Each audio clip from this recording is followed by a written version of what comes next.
नमस्कार। आज के इतिहास शिक्षण में मैं डॉक्टर जसपाल सिंह खत्री, प्रवक्ता इतिहास, विद्यालय शिक्षा उत्तराखंड, आपका हार्दिक स्वागत करता हूं। आज हम अध्ययन करेंगे कक्षा 11वीं की इतिहास की पाठ्य पुस्तक विश्व इतिहास के कुछ विषय यायावर साम्राज्य का हम अध्ययन करेंगे। हमारी इस अध्ययन के चर्चा के बिंदु इस प्रकार से रहेंगे। चंगेज खान का जीवन वृत्त, जिस महान शासक ने मंगोल साम्राज्य की नींव डाली, जो एक यायावर साम्राज्य था, वह कितना विस्तार था, उसको जानेंगे कि किस प्रकार से चंगेज खान ने उसका विस्तार किया। चंगेज खान की जो उपलब्धियां हैं कि किस प्रकार उसने तत्कालीन समाज में जो चीन जैसे विशाल साम्राज्य के शासक थे, उनको पराजित किया। किस प्रकार मध्य एशिया के साम्राज्यों को उसने पराजित किया और पश्चिम की ओर बढ़ा। तो उसने दो प्रकार से, यानी उसने विभिन्न कबीलों में बटे हुए सभी मंगोल समुदायों को एकत्र करके उनकी एक सामूहिक सांगठनिक परिसंघ उनका बनाया और आगे चल करके उसने उनको एक शक्ति के रूप में संगठित करके और एक विशाल साम्राज्य की ओर उनका रुख किया। चंगेज खान की मृत्यु के उपरांत उसके स्वप्न को पूरा करने के लिए उसके वंशजों ने पूरा प्रयास किया और उसके साम्राज्य को और आगे विस्तार दिया। इस सब के पीछे मंगोलों का जो सामाजिक संगठन था, जो सैन्य संगठन के रूप में बदला, उसको भी हम जानेंगे। ये हमारी चर्चा के बिंदु रहेंगे। चंगेज खान का जीवन वृत्त। तो चंगेज खान का जन्म 1162 ईस्वी के आसपास वर्तमान जो आधुनिक मंगोलिया है, उसके उत्तरी भाग में ओनो नदी के निकट हुआ था। अर्थात उस क्षेत्र में, और उन्होंने नदी के किनारे जहां कहीं उनका कबीला ठहरा होगा, उस नदी के निकट वहां उसका जन्म हुआ था। उसका प्रारंभिक नाम तेमुजिन था और उसके पिता का नाम येसुजेई था, जो कि मंगोलों के एक कबीले जिसका नाम कियात था, उसके पिता उसके मुखिया थे। यह एक परिवारों का समूह था और बोर्जगिद कुल से संबंधित था। उसके पिता की अल्प आयु में ही हत्या कर दी गई थी और उसकी माता, जिनका नाम ओलुन इके था, उन्होंने तेमुजिन को और उसके सगे तथा सौतेले भाइयों का लालन पालन बड़ी कठिनाई से किया था। 1170 का दशक विपर्यायों से भरा हुआ था। तेमुजिन का अपहरण कर उसे दास बना लिया गया और उसकी जो पत्नी थी, जिसका नाम बोर्टे था, उसका भी विवाह के उपरांत अपहरण कर लिया गया। इस प्रकार उसको प्रारंभ से ही अनेक कठिनाइयों का सामना करना पड़ा। अपनी पत्नी को छुड़ाने के लिए चंगेज खान को लंबी लड़ाई लड़नी पड़ी। विपत्ति के इन वर्षों में भी वह अनेक मित्र बनाने में कामयाब रहा। एक नवयुवक बोघुरचू, वह उसका पहला मित्र था और वो हमेशा एक विश्वस्त साथी के रूप में उसके साथ रहा। उसका सगा भाई, जिसको आंडा कहा जाता है, उसका नाम जमुका था, वह भी उसका एक विश्वसनीय मित्र था। तेमुजिन ने केराइट लोगों के शासन व अपने पिता के भाई तुगरिल, जिसको ओंग खान कहा जाता था, उसके साथ पुराने रिश्तों की पुनर्स्थापना की। अर्थात जो कि उसके पिता के प्रतिद्वंदी थे, उसमें उसके पिता के भाई भी थे, किंतु अपने हितों के लिए चंगेज खान ने उसको अपना मित्रता की सूची में उसको रखा। जो जम्मू का उसका पुराना मित्र था, लेकिन परिस्थितिवश वह उसका शत्रु बन गया। 1180 और 1190 के दशकों में तैमुजिन ओंग खान का मित्र रहा और इस मित्रता का लाभ उसने जम्मू जैसे जो अपने शक्तिशाली प्रतिद्वंदी थे, उसको पराजित करने के लिए किया। जम्मू को पराजित करने के बाद तेमुजिन में काफी आत्मविश्वास आ गया और अब उसने मंगोलों के जो अन्य छोटे-बड़े कबीले थे, उनके विरुद्ध युद्ध करने के लिए वो निकल पड़ा। इनमें से उसने अपने पिता के हत्यारे, शक्तिशाली तातार कैराइट और खुद ओंग खान, जिसके विरुद्ध उसने 1203 ईस्वी में युद्ध छेड़ दिया। 1206 में शक्तिशाली जम्मू का और नेमन लोगों को निर्णायक रूप से पराजित करने के बाद तैमुजिन स्टेपी क्षेत्र की राजनीति में सबसे प्रभावशाली व्यक्ति के रूप में उभर गया। उसकी इस प्रतिष्ठा को मंगोल कबीले के सरदारों की एक बड़ी सभा, जिसे कुरिलताई कहा जाता था, उसमें मान्यता मिली और उसको अब चंगेज खान की उपाधि, चंगेज खान का अर्थ होता है समुद्री खान या सार्वभौम शासक, इस उपाधि के साथ उसको विभूषित किया गया। अब वो मंगोलों का महानायक, ग्रेट खान या काखान, ऐसा घोषित किया गया। इस प्रकार वह संपूर्ण मंगोल इलाकों का नेता चुन लिया गया। 1206 ईस्वी में कुरिलताई से मान्यता मिलने से पूर्व चंगेज खान ने मंगोल लोगों को एक सशक्त, अनुशासित सैन्य शक्ति के रूप में पुनर्गठित कर दिया था, जिससे उसके भविष्य में किए गए सैन्य अभियानों की सफलता एक प्रकार से तय हो गई कि उसने उनको अनुशासित कर दिया था। उसकी पहली इच्छा थी कि चीन जैसे विशाल साम्राज्य पर विजय प्राप्त करना। उस दौरान चीन 3 राज्यों में बटा हुआ था। इनमें से जो उत्तर पश्चिमी प्रांत में थे, वहां तिब्बती मूल के सीसिया लोग रहते थे। दूसरी तरफ जर्चेन लोग थे, जो चिन राजवंश यानी पीकिंग से जो उत्तर का चीन का क्षेत्र आता है, उस क्षेत्र पर चिन लोगों का शासन था। और तीसरा जो शुंग राजवंश था, उसके आधिपत्य में दक्षिणी चीन था। चंगेज खान के अभियानों में 1209 में उसने जब चीन पर आक्रमण किया, तो सबसे पहले सीसिया लोग पराजित हो गए। वहां से आगे बढ़ते हुए 1213 ईस्वी में उसने चीन की महान दीवार को पार कर लिया। 1215 में वो पीकिंग नगर पहुंचा और उसे पराजित किया और बुरी तरह से उसको लूटा। दक्षिण के चिन वंश के विरुद्ध 1234 तक लंबी लड़ाइयां चली और इन पूरी लंबी लड़ाइयों में अपनी सफलता और अपनी प्रगति से चंगेज खान खूब संतुष्ट हुआ। इसलिए उस क्षेत्र को उसने सैनिक मामलों में अपने अधीनस्थों की देखरेख में छोड़ करके और 1216 में वो मंगोलिया स्थित जो है अपनी मातृभूमि लौट आया। 1218 ईस्वी में कराखिता की पराजय के बाद जो चीन के उत्तर पश्चिमी भाग में स्थित तिएन शान की पहाड़ियों को नियंत्रित करती थी, मंगोल साम्राज्य अमू दरिया, तुरान और ख्वारिज्म राज्यों तक विस्तृत हो गया।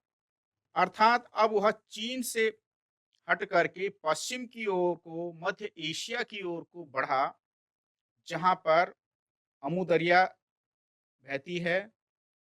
तो ये तुरान, जिसको ट्रांस ओक्सियाना कहते हैं, और ख्वारिज्म राज्यों तक वह विस्तृत हो गया। ख्वारिज्म का जो सुल्तान था, उसका नाम मोहम्मद था। तो चंगेज खान के प्रचंड कोप का भाजक बना जब उसने मंगोलों के दूत का वध कर दिया। 1219 और 1221 ईस्वी तक के अभियानों में बड़े नगरों कोटरार, बुखारा, समरकंद, बल्ख, गुरगंज, मर्व, निशापुर और हेरात ने मंगोलों की सेनाओं के आगे आत्मसमर्पण कर दिया। उन्होंने बिना लड़े हार स्वीकार कर ली। लेकिन जिन नगरों ने प्रतिरोध किया, उनका चंगेज खान द्वारा विध्वंस कर दिया गया।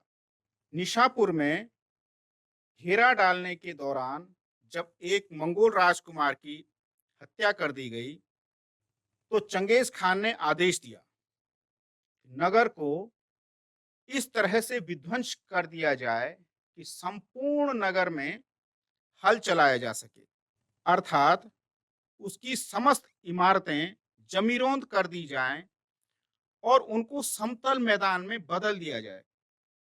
यही नहीं, उसने अपने प्रतिशोध को, जब एक राजकुमार की हत्या हुई, उसको उग्र रूप देने के लिए उसने एक आदेश दिया कि ऐसा नरसंहार किया जाए कि नगर के समस्त बिल्ली और कुत्तों को भी जीवित न रहने दिया जाए, अर्थात मनुष्य तो मनुष्य, उसके पशुओं तक को भी मार डालने का आदेश दिया गया।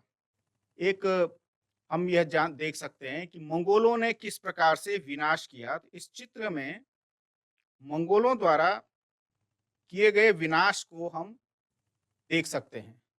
तो चंगेज खान के अभियानों के विषय में प्राप्त समस्त विवरण इस पर सहमत हैं कि जिन नगरों ने उसका प्रभुत्व स्वीकार नहीं किया, उन पर अधिकार जमाने के बाद वहां रहने वाले बहुत से लोगों को उसने मौत के घाट उतार दिया। इनकी संख्या बहुत चौंका देने वाली है। 1220 ईस्वी में निशापुर पर आधिपत्य करने में 17,47,000, जबकि 1222 ईस्वी हेरात पर आधिपत्य करने में 16 लाख और 1258 में बगदाद पर आधिपत्य करते समय 8 लाख लोगों का वध किया गया। छोटे नगरों में सापेक्षिक रूप से कम नरसंहार हुआ। नासा में 70,000, बेहाग जिले में 70,000 और कोहिस्तान प्रांत के तूर्ण नगर में 12,000 लोगों को अपने जीवन से हाथ धोना पड़ा।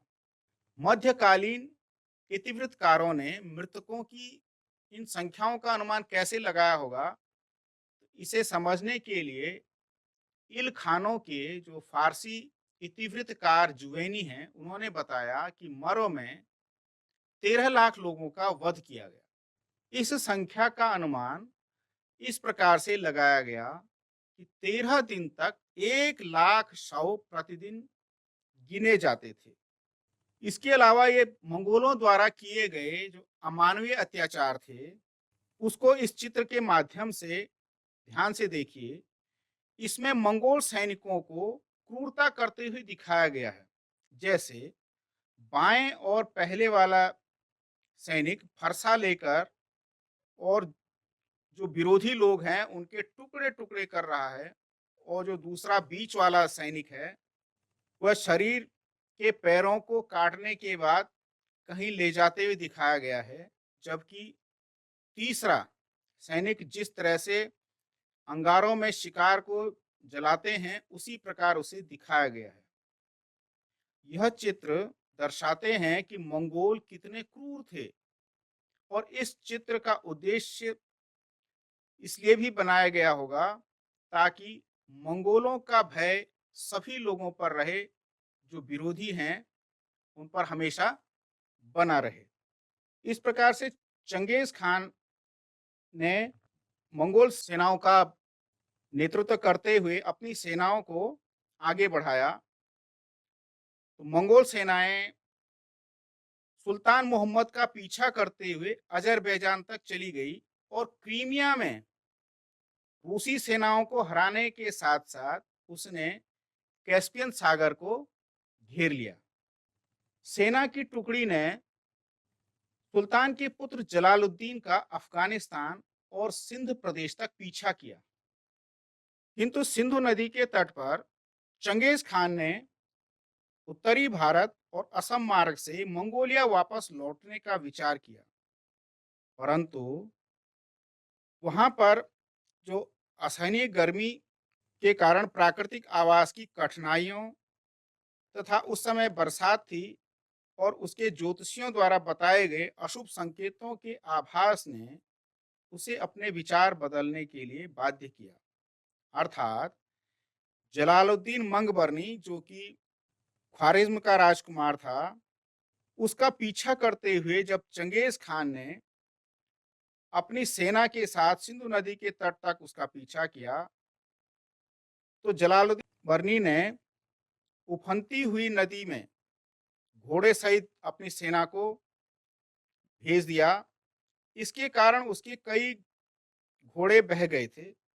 जलालुद्दीन मंगबरनी तो सुरक्षित भारत चला गया, लेकिन चंगेज खान ने उसको बहते हुए देखा था, इसलिए उसने आगे बढ़ने का विचार त्याग दिया।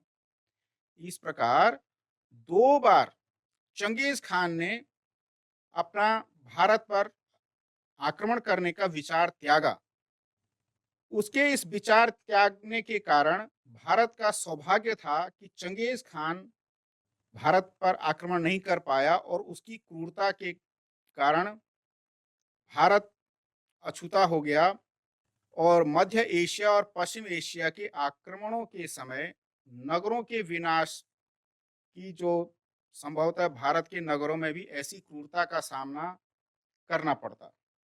अपने जीवन का अधिकांश भाग युद्धों में व्यतीत करने के बाद 1227 ईस्वी में चंगेज खान की मृत्यु हो गई। उसकी सैनिक उपलब्धियां विस्मित कर देने वाली थी। यह बहुत हद तक स्टेपी क्षेत्र की युद्ध शैली के बहुत से आयामों को आवश्यकतानुसार परिवर्तन और सुधार करके उसको प्रभावशाली रणनीति में बदल पाने का परिणाम था।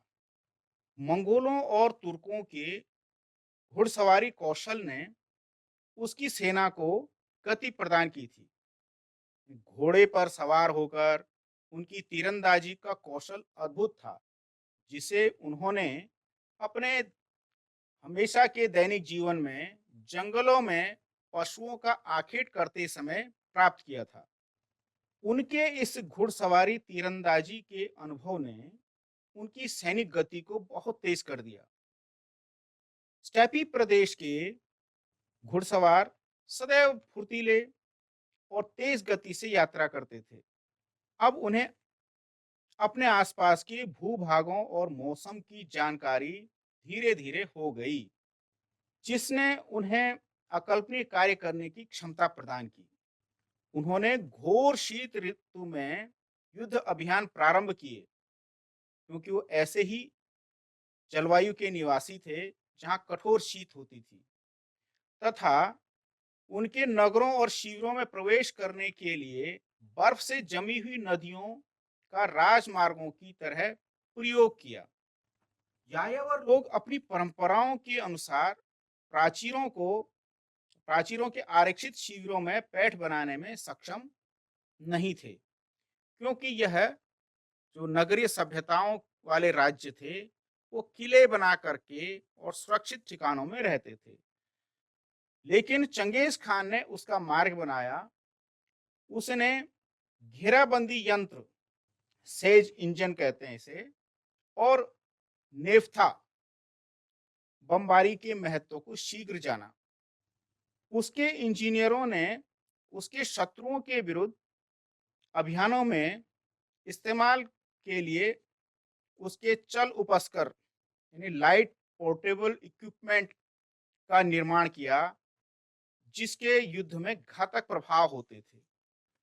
जो उसने तकनीकी और प्रौद्योगिकी और सैनिक तकनीकी में युद्ध कला में उसने उससे कहीं अधिक पारंगत लोग थे, उनके विरुद्ध चंगेज खान ने सशक्त रणनीति बनाई और उसमें सफल रहा। इसके कारण उसका साम्राज्य इतना विस्तृत हो पाया। चंगेज खान के उपरांत मंगोल अपने जीवन में असंख्य युद्धों में व्यस्त रहने के बाद 1227 ईस्वी में चंगेज खान की मृत्यु हो जाती है। अपनी मृत्यु के बाद जब मंगोल साम्राज्य को हम देखते हैं तो उसमें कमी नहीं आती है, बल्कि और विस्तार आता है। अर्थात जितना चंगेज खान अपना राज्य छोड़ गया था, उसके उत्तराधिकारियों ने उसको और अधिक विस्तार दिया। चंगेज खान की मृत्यु के पश्चात मंगोल साम्राज्य को हम दो चरणों में विभाजित कर सकते हैं। पहला चरण 1236 से 1242 ईस्वी तक का था, जिसके दौरान रूस के स्टेपी क्षेत्र बुल्गार, कीव, पोलैंड तथा हंगरी में मंगोलों को भारी सफलता प्राप्त हुई। दूसरा चरण 1255 से 1300 ईस्वी तक का रहा, जिसमें समस्त चीन, ईरान, इराक और सीरिया पर विजय प्राप्त की गई। इन अभियानों के पश्चात साम्राज्य की परिसीमाओं में स्थिरता आ गई। अब जितना विस्तार होना था वह हो चुका था। सन 1203 के बाद के दशकों में मंगोल सेनाओं को बहुत कम कठिनाइयों का सामना करना पड़ा, परंतु यह ध्यान देने योग्य है कि सन 1260 के दशक के बाद पश्चिम के सैन्य अभियानों के शुरुआती आवेग को जारी रखना अब संभव नहीं था। हालांकि वियना और उससे परे पश्चिमी यूरोप एवं मिस्र मंगोल सेनाओं के अधिकार में ही रहे, फिर भी उनके हंगरी के स्टेपी क्षेत्र से पीछे हट जाने और मिस्र की सेनाओं द्वारा पराजित होने से नवीन राजनीतिक प्रवृत्तियों के उदय होने के संकेत मिले। और जो ये संकेत मिले, इन प्रवृत्तियों के दो पहलू थे। पहला यह था कि मंगोल परिवार में उत्तराधिकार को लेकर आंतरिक राजनीति थी। जब प्रथम दो पीढ़ियां जोची और ओगोदेई के उत्तराधिकारी महान खान के राज्य पर नियंत्रण स्थापित करने के लिए एकजुट हो गए, अब उनके लिए यूरोप के अभियान करने की अपेक्षा अपने उन हितों की रक्षा करना ज्यादा महत्वपूर्ण हो गया। अर्थात अपना जो बचा खुचा राज्य है उसे बचाना ही उनकी प्राथमिकता रह गई। और दूसरी स्थिति तब उत्पन्न हुई जब चंगेज खान के वंश की तोलुइत शाखा के उत्तराधिकारियों ने जोची और ओगोदेई वंशों को कमजोर कर दिया। इनमें आपस में युद्ध होने लगे। मोंके, जो चंगेज खान के सबसे छोटे पुत्र तोलुई का वंशज था, उसके राज्याभिषेक के उपरांत 1250 ईस्वी के दशक में ईरान में शक्तिशाली अभियान किए गए, परंतु 1260 ईस्वी के दशक में तोलुई के वंशजों ने चीन में अपने हितों की वृद्धि की और उसी समय सैनिकों और रसद सामग्रियों को मंगोल साम्राज्य के मुख्य मार्गों की ओर भेज दिया। उनकी प्राथमिकताएं बदल गई थी। इसके परिणाम स्वरूप क्या हुआ कि मिस्र की सेनाओं का सामना करने के लिए मंगोलों ने एक छोटी और अपर्याप्त सेना भेजी, क्योंकि उनके पास सैन्य संसाधन की कमी हो गई थी। तो मंगोलों की पराजय और तोलुई परिवार की चीन के प्रति निरंतर बढ़ती हुई रुचि से उनका पश्चिम की ओर विस्तार रुक गया। अब वो चीन पर अधिक ध्यान देने लगे। इसी दौरान रूस और चीन की सीमा पर जोची और तोलुई वंशजों के अंदरूनी झगड़ों ने जोची वंशजों का ध्यान उनके संभावित यूरोपीय अभियानों से हटा दिया।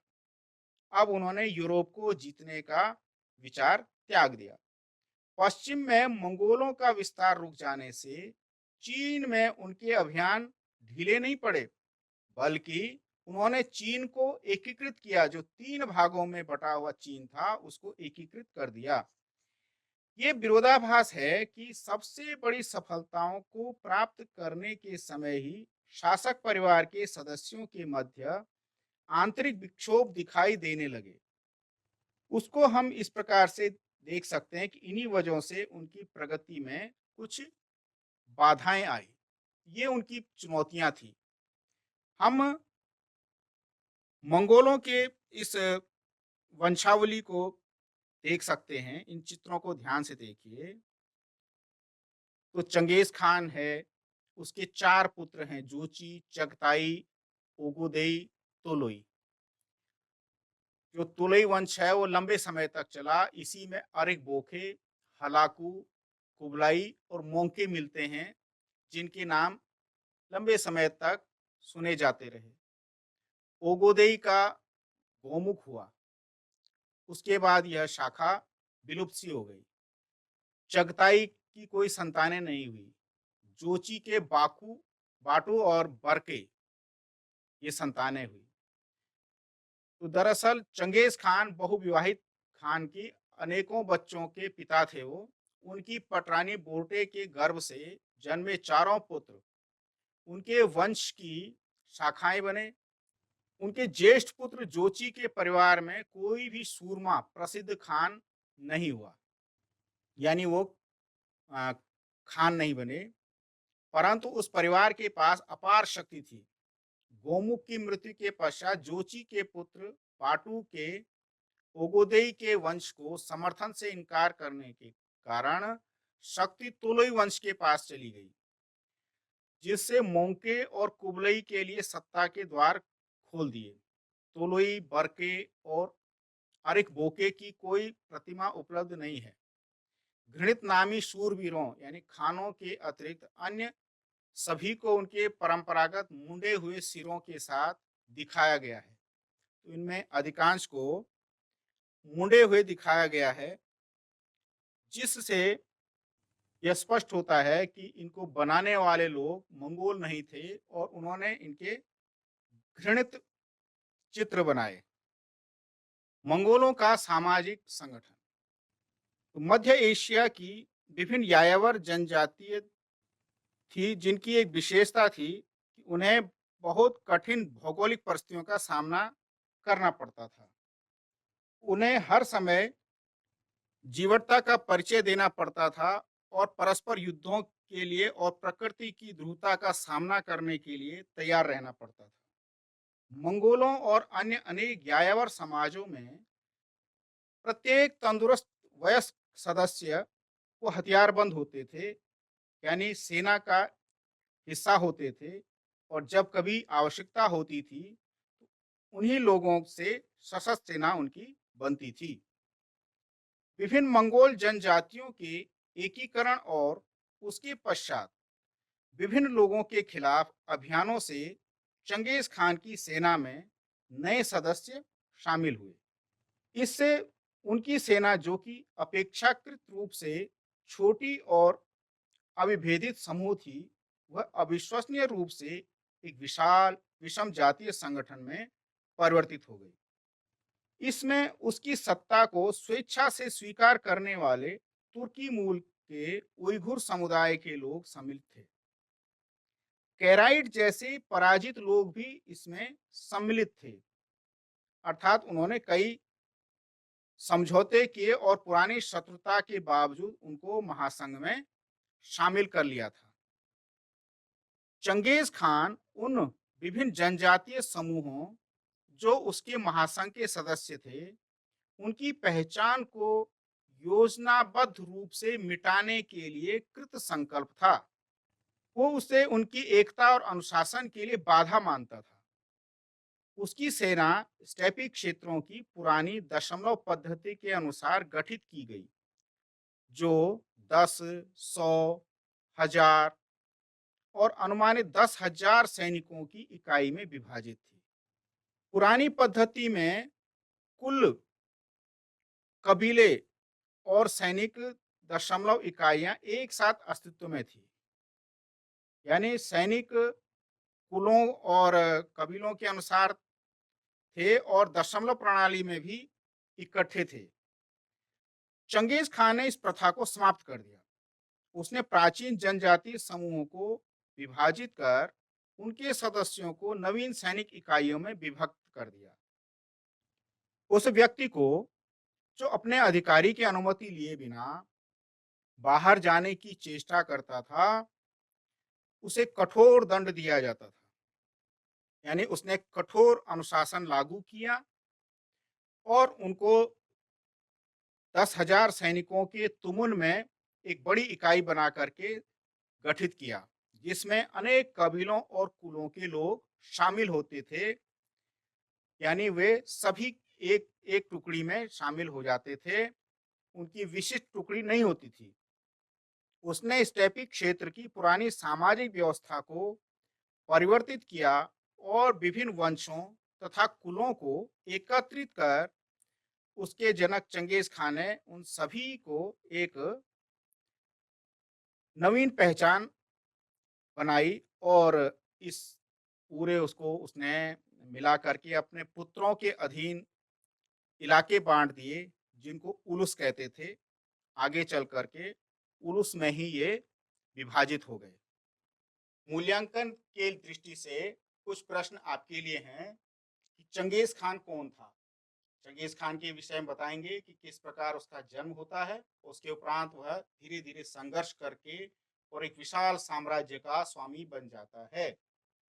चंगेज खान का क्या अर्थ है? तो चंगेज खान का अर्थ है कि जब कुरिलताई, जो कि मंगोल कबीलों की एक बड़ी सभा थी, उसमें उनका सर्वमान्य जो नेता होता था उसे समुद्री खान या चंगेज खान कहा जाता था। यह एक उपाधि थी। तो चंगेज खान जो तेमुजिन था, उसकी उपाधि चंगेज खान हो गई और इतिहास में वो इसी नाम से जाना जाता है। चंगेज खान ने मंगोलों की कबीलाई पहचान को क्यों बदला? तो उसने इसी उद्देश्य से बदला कि अलग अलग कबीलों में होने के कारण ये परस्पर युद्ध करते थे। अब वो एक संगठित और अनुशासित इकाई के रूप में बन करके उनकी केवल और केवल मंगोल पहचान अगर हो, तो वो एक विशाल साम्राज्य का निर्माण कर सकता है। तो चंगेज खान ने किन किन साम्राज्यों पर विजय प्राप्त की? तो उसने चीन, जो कि 3 हिस्सों में बटा हुआ था, उन पर विजय हासिल की। उसके बाद वो मध्य एशिया की ओर बढ़ा, जहां उसने ख्वारिज्म, बल्ख, बुखारा इत्यादि इन सभी स्थानों को जीता और वो रूस के स्टेपी क्षेत्र तक विजय प्राप्त करने के लिए पहुंचा। तो इस प्रकार उसने चीन के, मध्य एशिया के और पश्चिमी एशिया और यहाँ तक कि यूरोप के क्षेत्रों पर भी उसने विजय प्राप्त की। तो इस प्रकार हमने चर्चा की कि चंगेज खान का पूरा जीवन वृत्त हमने जाना, चंगेज खान की उपलब्धियों को हमने जाना, हमने चंगेज खान के उपरांत मंगोलों की प्रगति के विषय में पर्याप्त चर्चा की। मंगोलों का सामाजिक संगठन किस प्रकार से एक शक्तिशाली परिसंघ के रूप में बदला, उसको हमने देखा। गृह कार्य है कि मंगोलों के प्रतिद्वंदी साम्राज्यों के नाम बताइए, जो मैंने अभी आपको मूल्यांकन में बताए थे। मंगोलों की वंशावली को चित्र बना करके दर्शाइए, जिस चित्र को हमने आपको बताया था। आपने पहचान करनी है कि उसके जो 4 पुत्र थे, किस प्रकार से उनका वंश आगे बढ़ा। आज के इतिहास शिक्षण में इतना ही। आप सभी का धन्यवाद।